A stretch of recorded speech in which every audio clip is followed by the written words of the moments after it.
শনিবার দুপুরে বিশালগড় চৌমুহনীতে বাস গাড়ি থেকে যাত্রী ওঠানামাকে কেন্দ্র করে বাস গাড়ির চালকের সঙ্গে ট্রাফিক পুলিশ কর্মীর শুরু হয় বাগবিতণ্ডা।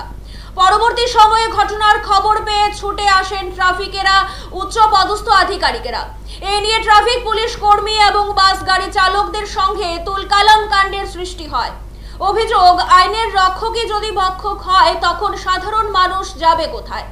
এখন দেখার বিষয় প্রশাসন কি পদক্ষেপ গ্রহণ করে, এমনটাই প্রশ্ন সাধারণ মানুষদের।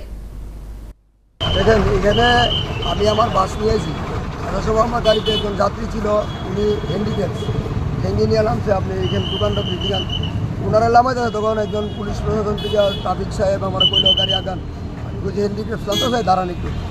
উনি যা তা ব্যবহার তুই তোমরা ওরা আমি বলছি এদিকে শুনেন, এই বেটা তোর কথা শুনতে তুই এদিকা মনু নাম হয়েছে মনু নমশূদ্র, এই যে ট্রাফিক অফিসার, উনি দিয়ে করছে। এখনও বড় সাহেবরা আছে, ওনারা কইছে বিষয়টা দেখবো। আমি এমএলএ সাহেবের বিষয়টা জানাইছি ফোনে, উনিও কইছে বিষয়টা দেখবো। আমরা চাই এখানে ট্রাফিক জ্যাম না লাগুক, পারমিটবিহীন গাড়ি না চলুক, এবং এখান থেকে দেখেন কন্টিনিউয়াসলি বিশাল করে গাড়ি উদয়পুর যেতেছে, আগরতলা যেতেছে, পারমিট ছাড়া। পুলিশ প্রশাসন ওই গাড়িগুলোরা কিচ্ছু করে না, করতেছে কি আমাদের যে বাস পারমিটগুলো বাস তাদের বিরুদ্ধে নিষিদ্ধ নিয়ে যাবে। আমরা চাই প্রশাসন ব্যবস্থা নাই, আমরা সাহায্য করুন।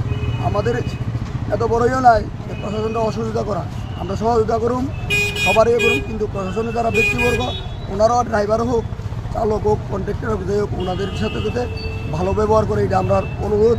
আমি আপনার মাধ্যমে রাজ্যবাসী, প্রশাসনের উচ্চপদস্থ অধিকারী এবং আমাদের এমএলএ সাহেবরা আমি বিনম্র নিবেদন করব যাতে এই বিষয়গুলো খতিয়ে দেখা যাতে খুব ভালো হয়, আমাদের যাতে চলতে সুবিধা হয়, এটা যাতে করে থাকে। ঘটনা কোনখানে হচ্ছে? এই তো বিশালগড় মোড়ে স্ট্যান্ডে। বিশালগড় বিশ্বমণি বলতে একটু মার্কেটে টাউন রানিং বিশালগড় বাজারে। বাজারে। কি নাম আপনার? আমার নাম দেবব্রত সরকার।